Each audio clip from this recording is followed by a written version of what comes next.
Hey, what's up YouTube? On this Memorial Day weekend, I hope everybody is doing well. Just wanted to come to you with some quick updates or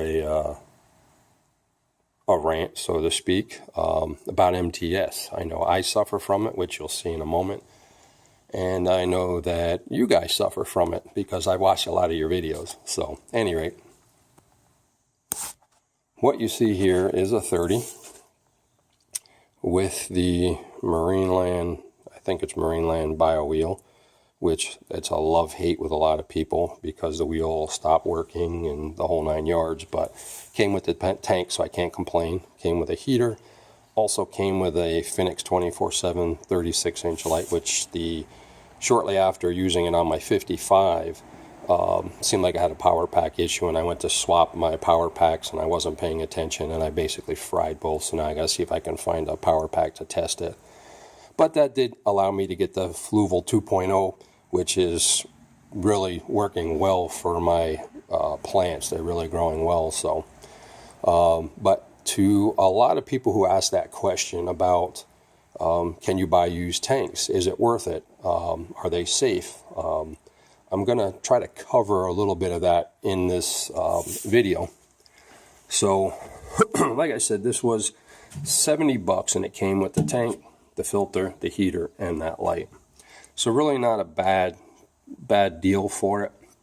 I probably could have got it for less, but the girl that sold it to me was pretty nice, so answered all my questions, and that was a key. You know, get to talking to your seller and see what they use the tank for, and if they're willing to put water in it, and you know, let it sit so that when you get there to look at the tank, you can check the seams and make sure that they're not leaking.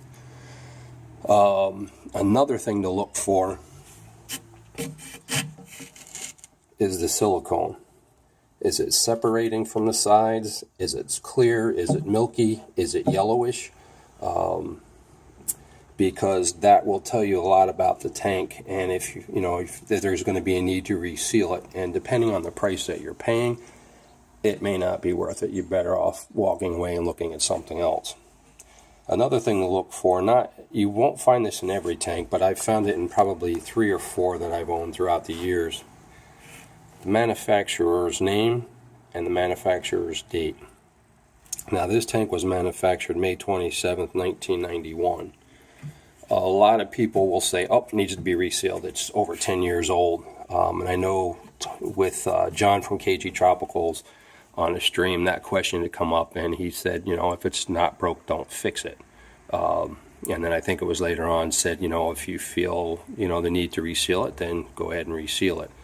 This one definitely doesn't need to be resealed because, as you can see, the silicone is still brilliant. It's still translucent. It's not yellowing. It's not pulling away. And the reason I mention the yellowing is I've seen a lot on Craigslist where they will say that, the tank is good for reptiles, gerbils, hamsters, or fish. So the question to ask would be, was this tank used for a hamster or gerbils or whatever? Because the yellowing that you'll find will be urine that soaks into this silicone, which is not a good thing.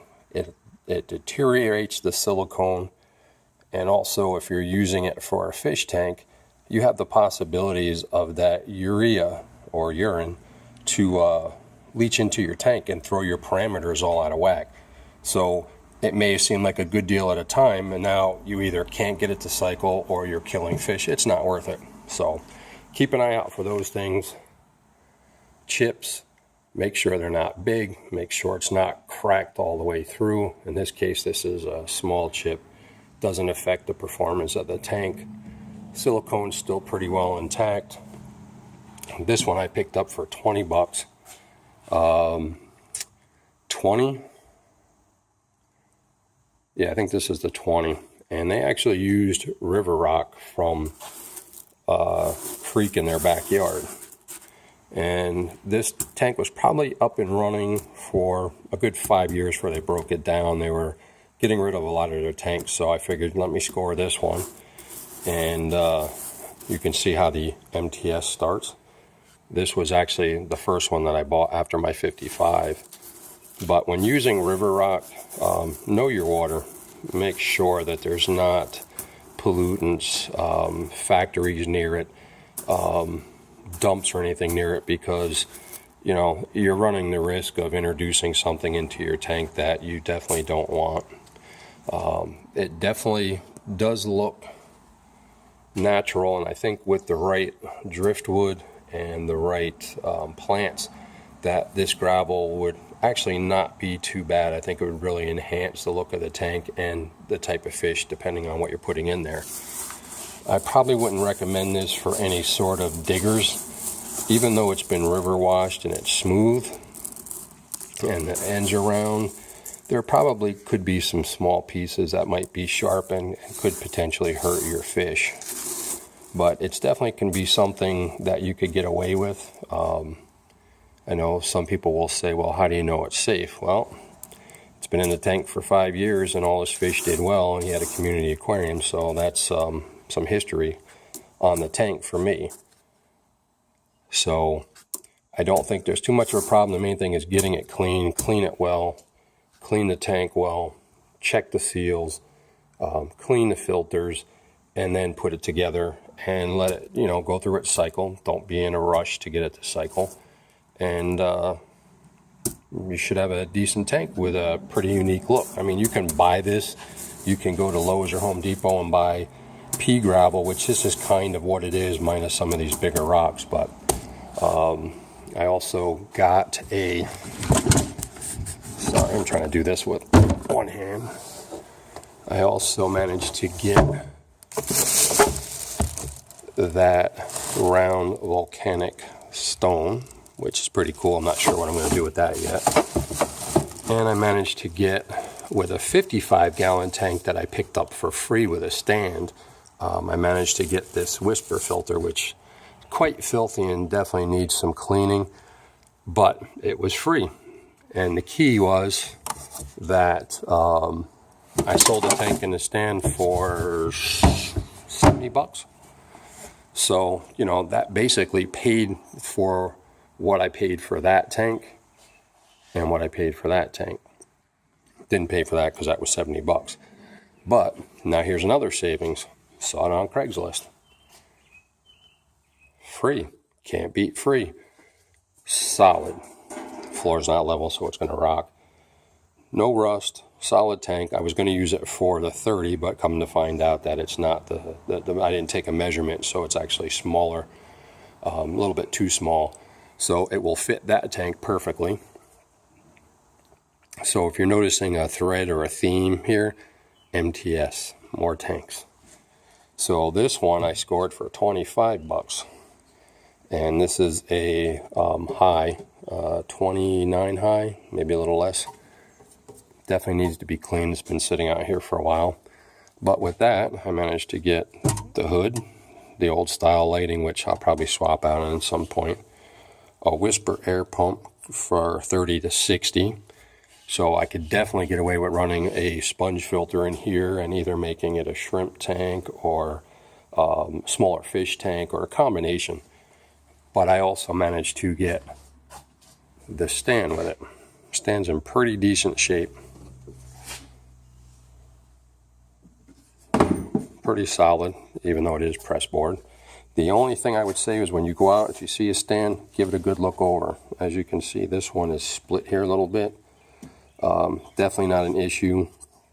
You can tap it in with a hammer or take some brad nails and basically just attach it, or even better yet, you could get L brackets. They're a couple bucks at a home improvement store with little nails, and you could actually put some weight on here and then take that L bracket like that and nail it there and there, and you could do it all the way around to reinforce the bottom. So cheap fix. So for my 40, I picked this up at a lawn sale for $25. Old wood, not press board, heavy and solid. So that's for my 40-gallon once I find a bigger place to live. So not in the greatest of conditions. I mean, if you want to refinish it, that is certainly up to the buyer. So yes, my answer to you that are looking on Craigslist, Facebook pages, wherever it is that you're looking, you can find the right deals if you ask questions, give the tank a thorough looking over, seeing if there's a manufacturer's tag in the bottom, see if the owner can give you a history of the tank, when was it broken down, how long was it up and running, can you put some water in it so I can just take a look and make sure that none of the seams leak, and if somebody's willing to work with you, then they're a stand-up person. And if they're anything like the members of this fish family, they're going to be honest and upfront with you. Yes, I use this for my hamster. So now it's up to you to make the decision. Do I want to take a chance of the hamster scratching any of the silicone, creating a leak at some point in time, or a weak spot in the sealant? So knowledge is power. And you definitely can find a lot of stuff by looking and asking questions. So yes, MTS is alive and well. I did have 4 tanks out here at one point, but like I said, I flipped the other tank because it was a little bit older. The stand was laminate that was peeling and starting to fall off. And at that point, we were going into winter, and I really didn't feel like messing with anything. And, the guy's mother wanted the tank, and I explained to her, that I picked it up. And, as far as I knew, the person that I got it from had used it. The daughter went away to college, and that was the end of the tank. It was drained and put downstairs. So I was being open and honest with them up front. So they had no problem paying the price for it, and the tank is up and running and doing well, so it was a win-win. So it kind of helped continue my MTS growth here. So I have a 10-gallon in my apartment that you might have seen in one of my other videos that I picked up for free. So the few dollars I invested, through good karma, I got, some items for free. So that's MTS. And hopefully some of this information helps you when you look at tanks. And actually, here's a prime example of this. You would see if you were to actually reseal this tank, this is exactly what the silicone would look like as you were putting it out of the tube. So that's a good indication that this silicone is definitely safe to use. It's in good shape, and no worries. And it looks like, as I look again, another little chip in the corner there. So another thing you really got to be careful of, how deep is the chip? Does it go all the way around the front? Because that'll create a weak spot in the tank. But in general, do the homework, do the legwork, and definitely the money that you save on getting a setup, you can definitely utilize it to get more fish and more plants and all that other good stuff that comes along in this hobby. So folks, this is Racing's Natural Aquariums, bidding you all a great Memorial weekend and saying thanks to all those people that have gone before us, that gives us the freedoms to do what we like to do. If it wasn't for the men and women of the services, the armed services, we may not enjoy these freedoms. So a big thank you to those who have passed. And Memorial Day, yes, it's a day off, but it's not a joyous time. It's not a celebration time. It's a time to remember those who have passed, giving their lives for our freedoms. And a big thank you to all that have served and are serving, that have come home, which is what Veterans Day is for, is to honor those that are still with us, that have fought or are fighting for our freedom still today. So let's not lose sight of what Memorial Day actually is. It is for those who have gone, and it's a time for us to memorialize them and remember these people for the sacrifices they gave. And with that being said, this is Racing's Natural Aquariums, wishing you a blessed day. Keep those sleeves wet. Peace.